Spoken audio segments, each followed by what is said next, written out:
Shalom, Assalamualaikum warahmatullahi wabarakatuh. Terima kasih atas kesempatan yang telah diberikan. Perkenalkan, nama saya Rianto Paulang dari Fakultas Teknik, Program Studi Teknik Sipil di Universitas Pembangunan Indonesia Manado. Di sini saya akan mempresentasikan hasil materi saya tentang material konstruksi dengan dosen pengajar Ibu Jumliyati Lamayang, SPD, MPD.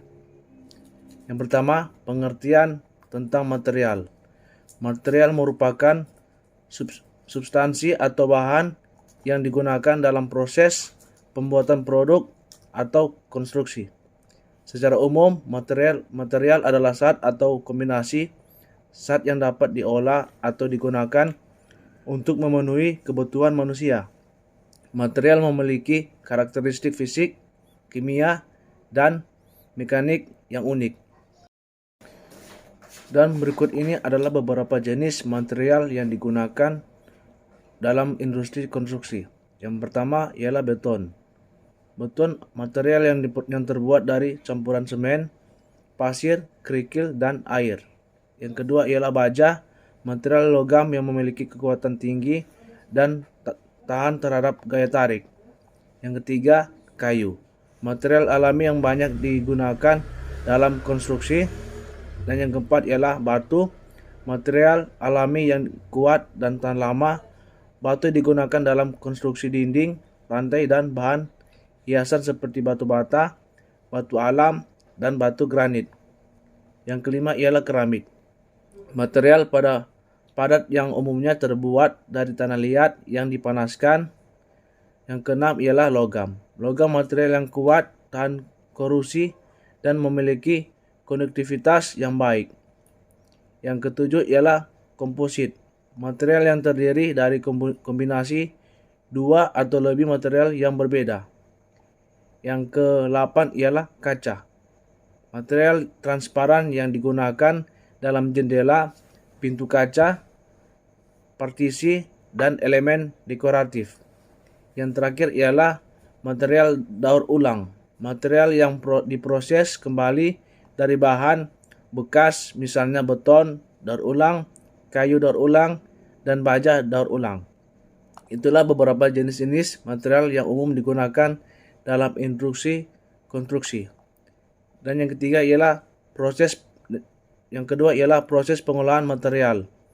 Proses pengolahan material dalam industri konstruksi melibatkan serangkaian langkah atau untuk mengubah bahan mentah menjadi material yang siap digunakan dalam konstruksi. Berikut adalah beberapa proses pengolahan material yang umum dilakukan. Yang pertama, penghancuran. Proses penghancuran digunakan untuk mengubah bahan mentah menjadi ukuran yang lebih kecil dan sesuai dengan kebutuhan. Yang kedua ialah pencampuran. Pencampuran adalah proses menggabungkan beberapa bahan untuk menciptakan material yang homogen. Yang ketiga ialah pemanasan. Pemanasan digunakan dalam beberapa proses pengolahan material seperti pembuatan keramik atau pengolahan logam. Dan yang keempat ialah pencetakan dan pengecoran. Proses pencetakan dan pengecoran digunakan untuk membentuk material dalam bentuk yang diinginkan. Yang kelima ialah proses pemadatan dan pengeringan.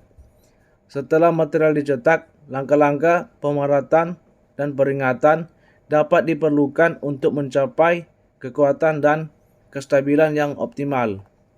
Dan yang terakhir ialah pembentukan dan pemotongan. Beberapa material seperti baja atau kayu memerlukan pembentukan dan pemotongan. Itulah beberapa proses pengolahan material. Diucapkan terima kasih, Tuhan Yesus memberkati. Dan di sini saya mengajak buat teman-teman yang ingin bergabung bersama kami menambah wawasan, kiranya boleh dapat bergabung bersama kami di Fakultas Teknik Universitas Indonesia Manado. Ucapkan terima kasih, Tuhan Yesus memberkati.